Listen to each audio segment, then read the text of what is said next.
यहाँ से आगे ऐसा हाल है, बिल्कुल ही ऑफ रोड कच्चा। यहाँ एक नाला आया है भाई इतना डेंजरस इलाका है, एक छोटी सी गलती एंड।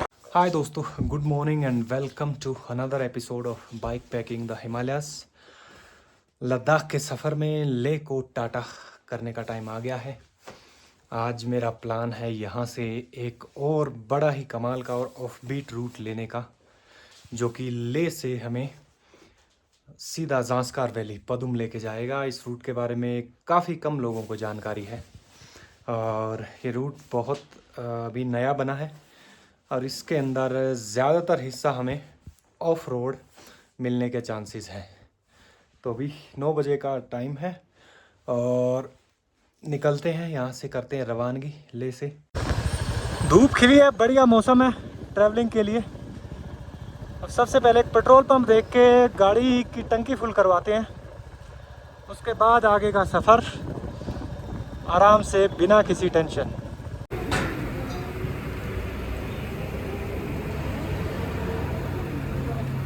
पिछली बार न्योमा साइड वहाँ से टैंक फुल करवाने के बाद 552 किलोमीटर चला है और 11 लीटर आया है अभी, ऑलमोस्ट 50 की एवरेज। मनाली से चला था लद्दाख के अंदर 50-52 की एवरेज ही निकल रही है।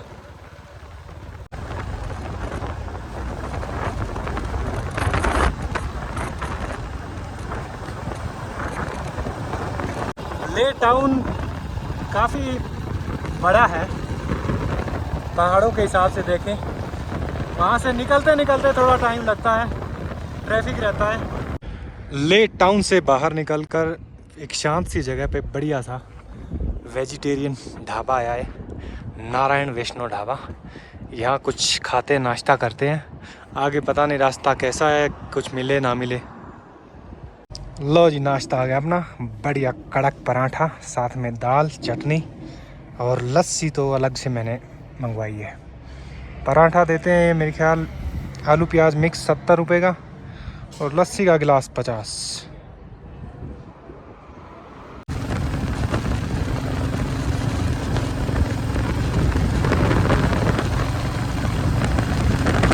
ले से 25 किलोमीटर आगे कारगिल रूट पर यह है गुरुद्वारा श्री पत्थर साहब।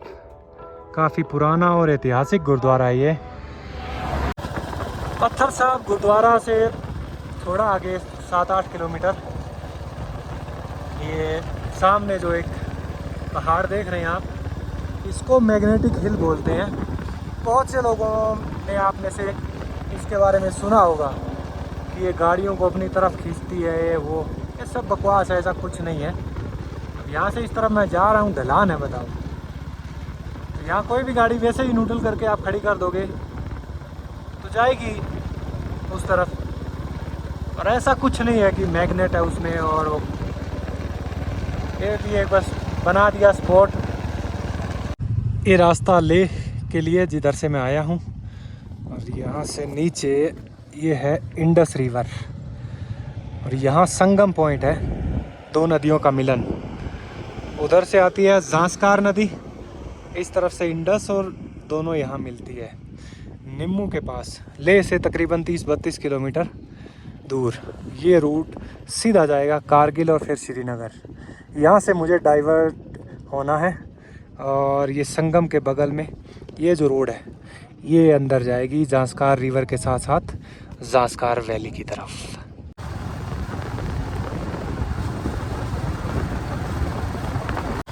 अब यहाँ से इंडस नदी का साथ भी छूट जाएगा, इंडस वैली से ज़ांस्कार वैली में प्रवेश करेंगे। अब यहाँ से आज का आगे का पूरा सफ़र ज़ांस्कार नदी के बिल्कुल किनारे किनारे चलेगा। सड़क देखो ये कहाँ तक है, सुना तो यही है कि ये आगे ज़्यादातर हिस्सा इस रूट का ऑफ रोड है।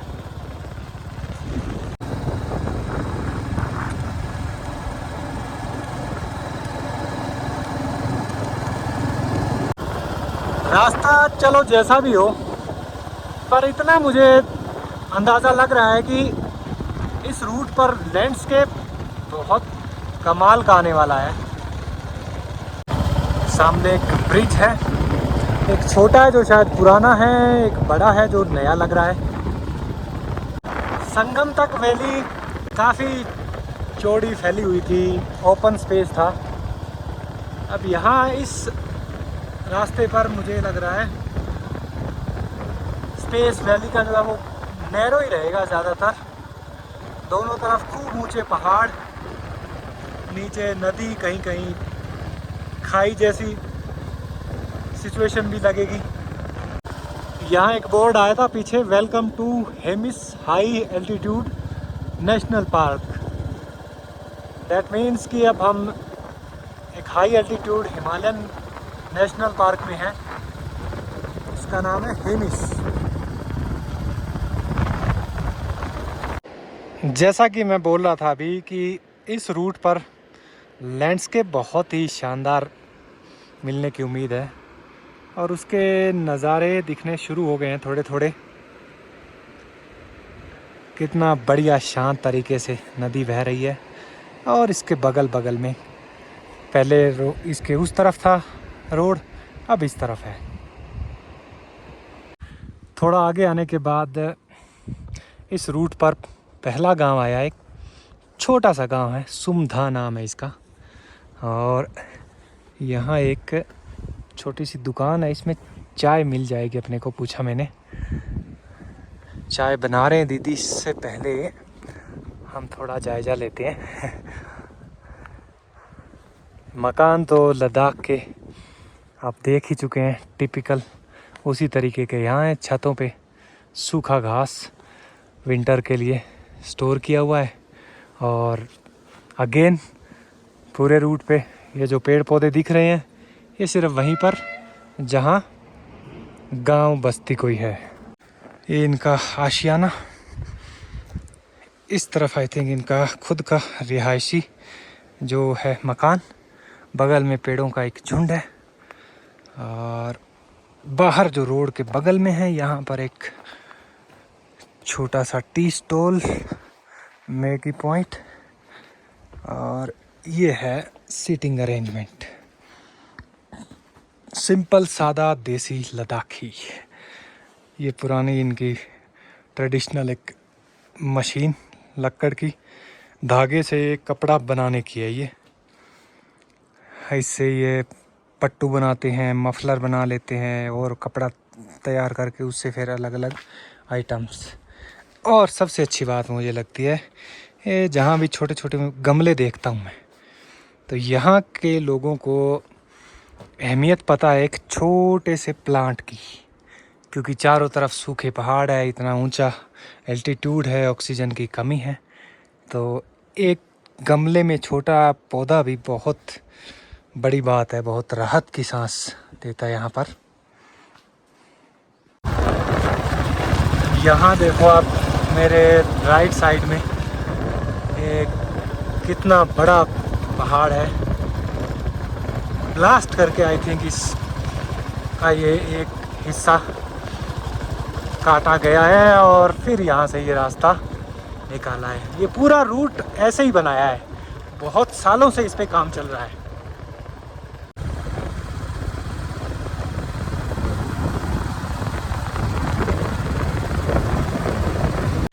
रास्ते में चलते चलते एक नाका आया है, टिपिकल देसी पहाड़ी। रिमोट इलाकों में ऐसे ही टोल नाके होते हैं। यहाँ कोई टोल वोल नहीं लगता, बस एक एंट्री होती है हर व्हीकल की। और यहाँ सर ने मेरे को बताया कि रूट अभी भी हफ्ते में सिर्फ 2 दिन खुलता है। ये तो अभी ज़ांस्कार में फेस्टिवल चल रहा है आज और कल, इसलिए इन्होंने आज भी व्हीकल निकाल रहे हैं, सैटरडे आज तो भी। और वो 2 दिन हैं, संडे और वेडनेसडे, यानी रविवार और बुधवार। तो अगर आप कभी आते हो और लेह से पदुम का इस रूट से प्लान करते हो तो ये चीज़ ध्यान रखना। ओह माय गॉड, ये क्या आ गया भाई,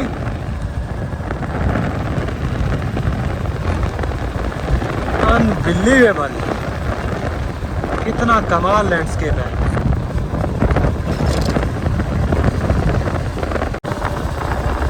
बहुत ही जबरदस्त इलाका है यार, एकदम सीधे तीखे खड़े पहाड़, चट्टान वाले।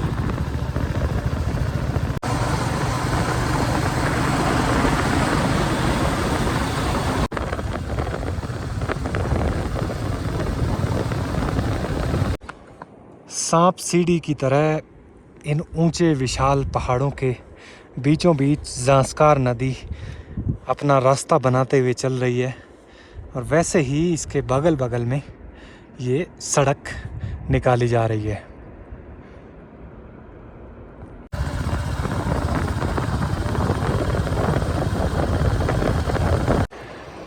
चलते चलते मेरे लेफ़्ट साइड में एक और कुदरत का करिश्मा दिखाई दिया। ये ऊपर से पूरा का पूरा पहाड़ देखो आप, एकदम मजबूत चट्टान है ये। वहाँ से लेके सारा का सारा पहाड़, उधर भी कई देर से मैं देखता हुआ आ रहा हूँ, इस तरफ भी ये भी पूरा चट्टान है। और ऊपर से आपको कोई झरना वरना कुछ दिखाई दे रहा है? नहीं ना।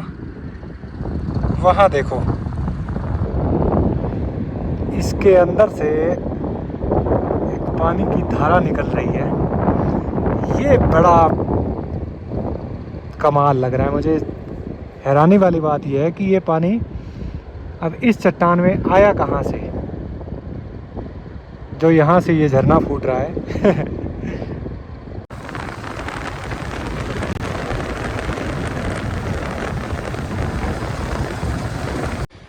पहले मुझे लग रहा था कि जो निम्मू में संगम नहीं है ज़ांस्कार और इंडस का, वहाँ से थोड़ा आगे जाने के बाद ऑफ रोड शुरू हो जाएगा, पर काफ़ी आगे तक सड़क बन गई है। ये देखो आप, बिल्कुल ताज़ा, मेरे ख्याल इसी साल सड़क का काफ़ी काम हुआ है। पिछले साल और उससे पहले भी काम चल रहा था। अब आगे देखो कहाँ तक ये बनी है।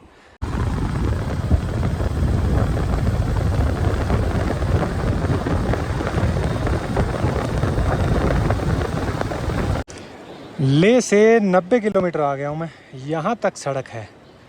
और यहाँ ये मशीनें खड़ी हैं, भाई हैं ये, कुछ लेटे हुए हैं, बैठ रहे हैं, कोई आराम कर रहे हैं। ये आई थिंक सारे के सारे अपना बिहार झारखंड से हैं।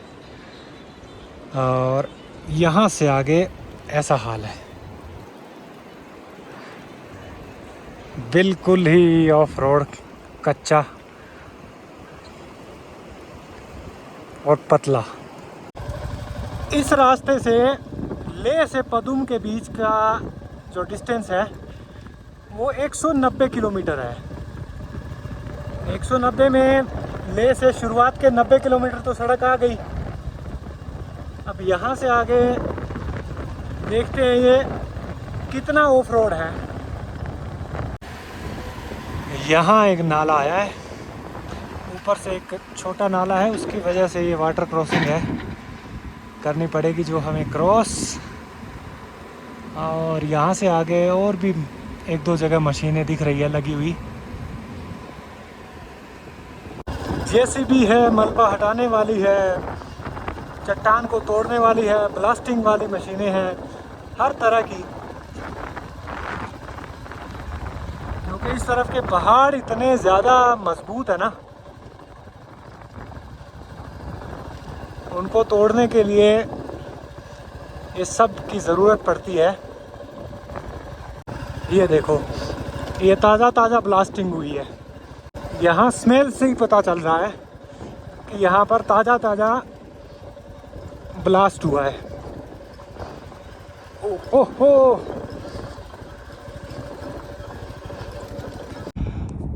यहाँ आप आगे आगे पूरा का पूरा मंजर ऐसा ही है, ब्लास्टिंग कर करके एकदम बिल्कुल पतला सा नैरो स्ट्रेच काटा जा रहा है। और उसके ऊपर पहले कच्चा रास्ता ऐसे तैयार कर रहे हैं, उसके बाद जैसे जैसे लेवलिंग हो रही है उस पे टारकोल बिछा बिछा के पक्की सड़क बन रही है।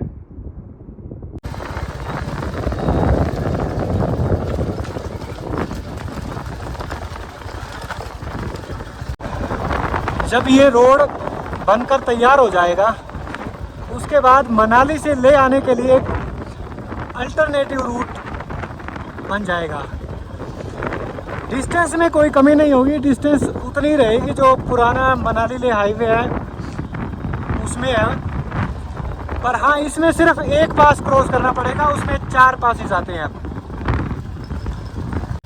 इस टाइम मोस्टली जो व्हीकल है ले से कारगिल होके पदुम जाते हैं। एक लामायुरू साइड से भी रूट कनेक्ट हुआ है जो इसी में आके मिलता है, पर उन दोनों की डिस्टेंस बहुत ज़्यादा है। कारगिल होके तो आई थिंक 460 किलोमीटर पड़ता है, और जब ये रूट बन के तैयार हो जाएगा तब जो ये दूरी है ले और पदुम की वो सिर्फ 190 किलोमीटर रह जाएगी।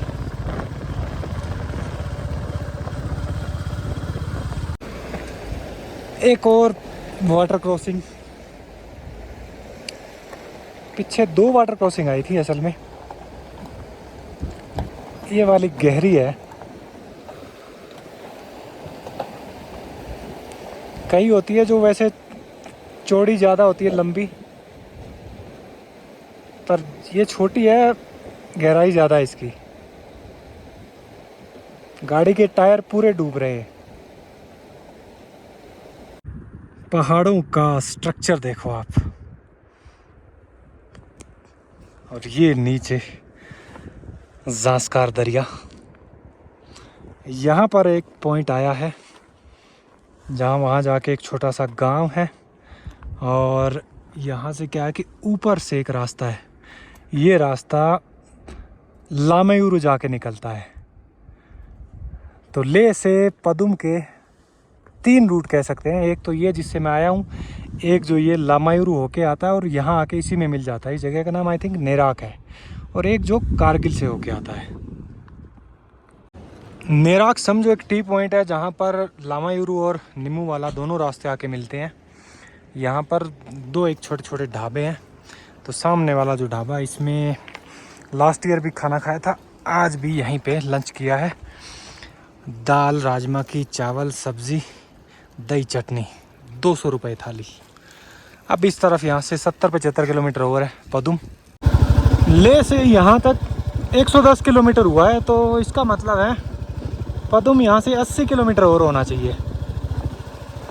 80-82 यही। रास्ता आगे और भी ख़राब है, बड़ी बुरी हालत है भाई।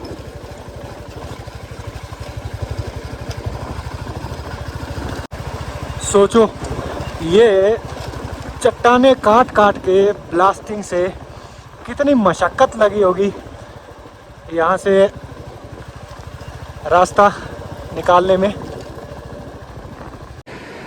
आगे ब्लास्टिंग हुई है, अभी थोड़ी देर रुकना पड़ेगा। वहाँ बीच में ये जो धूल उड़ रही है और मशीन लगी है, मलबा साफ़ कर रही है वो।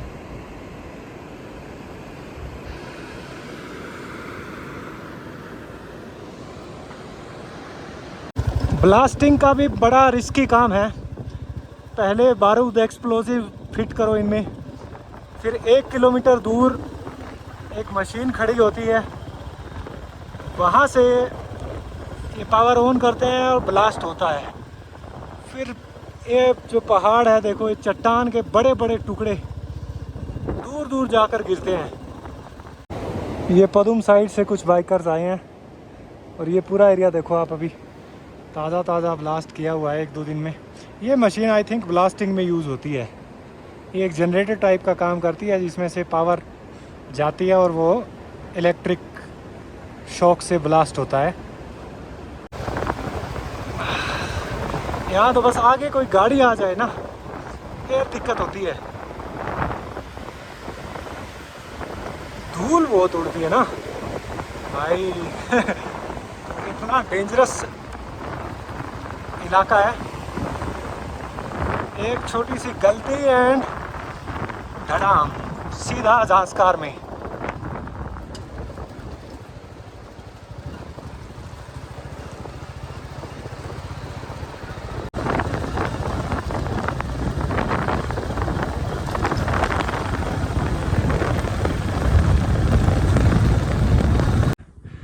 जहाँ पक्के चट्टान वाले पहाड़ हैं वहाँ ब्लास्टिंग करनी पड़ रही है। जहाँ कहीं भी इस तरीके का कच्चा आता है वहाँ इस बार देखो नदी किनारे दरारें आ रखी है, कुछ हिस्सा बह भी रखा है। जैसे ही लगने लगता है कि चलो यहाँ से आगे क्या पता रास्ता ठीक हो वैसे ही एकदम भयंकर वाला सीन आता है सामने।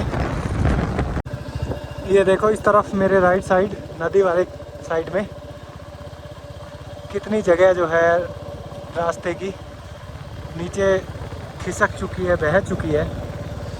इस बार लद्दाख में बारिश भी ज़्यादा हुई है, नॉर्मली होती नहीं है। इस टाइम तो हर कदम पर एडवेंचर है यहाँ के। नीचे देखो उफान पर बहता हुआ ज़ांस्कार दरिया। और रे क्या कर रहे हैं?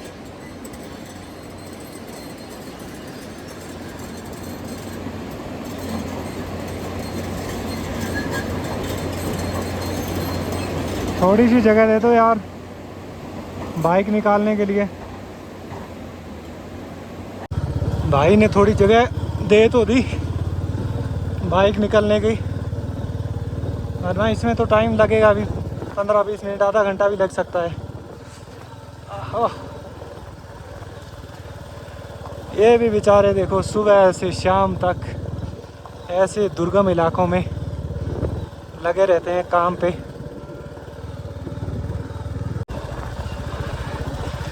हर 1-2 किलोमीटर में कोई ना कोई क्लिफ हैंगर स्ट्रेच जरूर आता है इस टाइप का।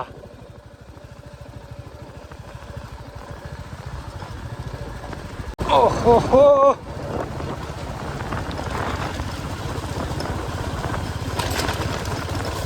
वैसे लास्ट ईयर भी, इस साल भी, पिछले 2-3 सालों में ऐसे ऐसे मैंने कुछ रूट्स कवर किए हैं जिनमें आने वाले 2-1 साल में, 3 साल में बढ़िया सड़क मिलेगी आपको। फिर ये मेमोरीज याद ही आएंगी कि किसी टाइम यहाँ से मैं गुजरा था तो क्या हालत थी इस रास्ते की। ओहो, यहाँ तो रोड के ऊपर ही पानी आ रखा है।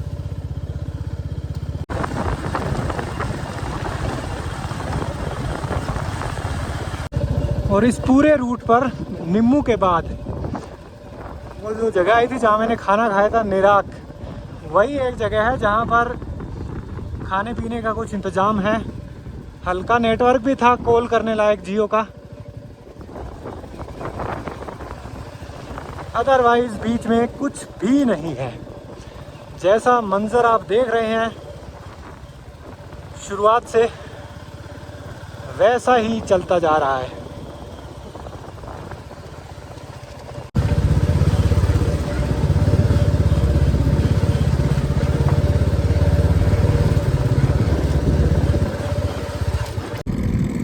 यहाँ भी एक मशीन से चट्टान के अंदर ना छेद कर रहे हैं, उसके बाद उसके अंदर बारूद और एक्सप्लोजिव जो होता है वो फिट करेंगे, फिर ब्लास्ट करेंगे। अरे वाह, सड़क आ गई इतना जल्दी उम्मीद नहीं थी मुझे। जिस तरीके का पीछे इलाका था, होपफुली ये छोटा स्ट्रेच ना हो 1-8 किलोमीटर का। यहाँ से अब तो तुम तक अगर सड़क रहे बढ़िया। जैसा मेरा अंदाज़ा था वैसा ही हुआ। ये 1-1.5 किलोमीटर का स्ट्रेच था रोड का, आगे फिर वैसा ही है। 2-4-5 गाड़ियाँ रोक भी रखी है। मेरे ख्याल में यहाँ तो ब्लास्टिंग होने वाली है और यह हो चुकी है, पर किसी मशीन की आवाज़ नहीं आ रही।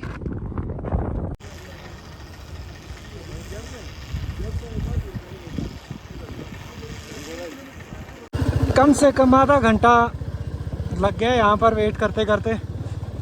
असल में बारूद फिट कर रहे थे चट्टान के अंदर ब्लास्टिंग के लिए। अरे यार बताओ, वहाँ से निकले तो आगे फिर मशीन लगी है। अभी यहाँ कितनी देर रोकेंगे, यहाँ भी टाइम लगना था।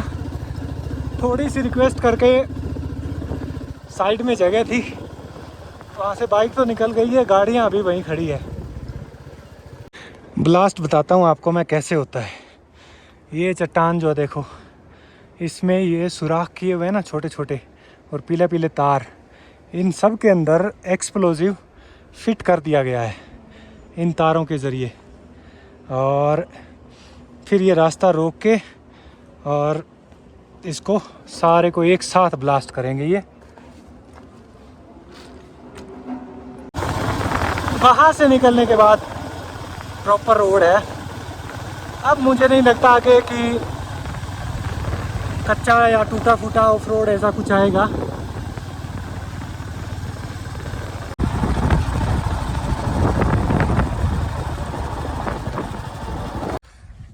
पदुम 40 किलोमीटर है यहाँ से, और यहाँ रोड के दूसरी तरफ, रोड क्या बल्कि नदी के भी दूसरी तरफ छोटा सा बड़ा ही प्यारा सा गांव आया है। गिनती के 4-5 घर होंगे उसमें, 10 मान लो मोटा मोटी।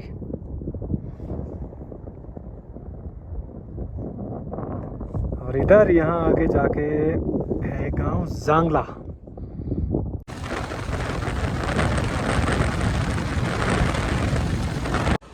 ये आ गया जांगला गांव। यहाँ पर एक पुलिस की चेक पोस्ट है, और पूरी दुनिया में सबसे मस्त पुलिस का चेक पॉइंट। यहाँ इंतज़ाम है एक रस्सी, और ऊपर वाले फ्लोर पे एक लेडी पुलिस बैठी है। यहाँ से अपना नंबर, फ़ोन नंबर, नाम सब आप बताएंगे, वो नोट करेंगे।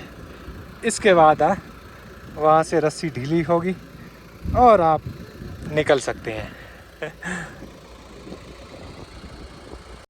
ज़ास्कार में फेस्टिवल चल रहा है आज, कल शायद लास्ट डे है, इसलिए ले साइड से कुछ लोकल लोग भी आए हैं।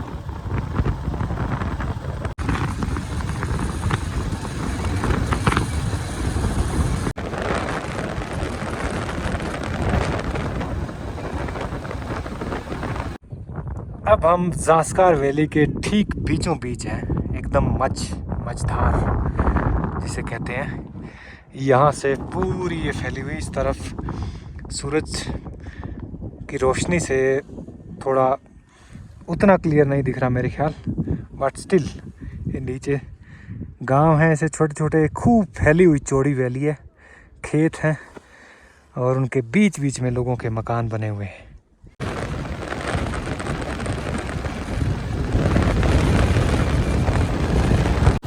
ये है पदुम, द कैपिटल ऑफ ज़ास्कार। वैसे एक बड़ा बाज़ार है, ज़्यादा बड़ा नहीं है। ये पदुम के बाज़ार के आसपास छोटे छोटे गांव का एक क्लस्टर है, तो पूरा इलाका ये पदुम ही माना जाता है।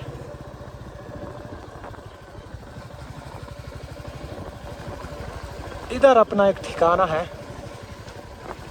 एक होम स्टे। ये देहात के इलाके में, मार्केट से थोड़ा 1-1.5 किलोमीटर अलग, बढ़िया शांत से ठिकाने पर शिंकुला गेस्ट हाउस। एक दीदी और उनके हस्बैंड चलाते हैं। ये गाड़ी पार्क हो गई है, सामान उतार लिया है, तो बताता हूँ मैं। वैसे तो क्या है कि इनके इसमें रूम्स भी है, फैमिली वगैरह कोई आते हैं, और मेरे जैसे ऐसे बाइकर वाइकर या कोई सोलो आते हैं या दोस्तों के साथ, उनके लिए ये सिस्टम है। इसमें ये थोड़ा बजट फ्रेंडली है, एक बंदे को 500 रुपये पर बेड, और नाश्ता वाश्ता भी दे देते हैं। तो इसमें आराम से लाइटें वाइटें सब सिस्टम है, पावर चार्जिंग का, कंबल रजाई पूरा है, सारे के सारे बेड ही लगे, पर ये डोरमेट्री टेंट कह सकते हैं आप, तो ये सही है। सो दैट्स इट, फ्रेश हो गए हैं, हाथ मुंह धो के बढ़िया।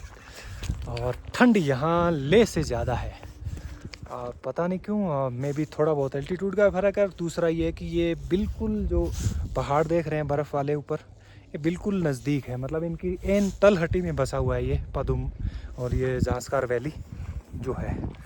तो अभी ऐसे ही थोड़ा बहुत टहलते हैं इधर और थोड़ी देर में खाना खाएंगे और फिर करेंगे आराम रात में। So that's it. फिर मिलते हैं आगे के सफ़र पे अगले एपिसोड में। और यहाँ अगर आप आते हो पदुम में तो इनका मैं नंबर भी डाल दूँगा। बहुत प्यारी, बहुत अच्छी, सबसे पीसफुल, सबसे बढ़िया जगह मुझे लगती है रुकने के लिए।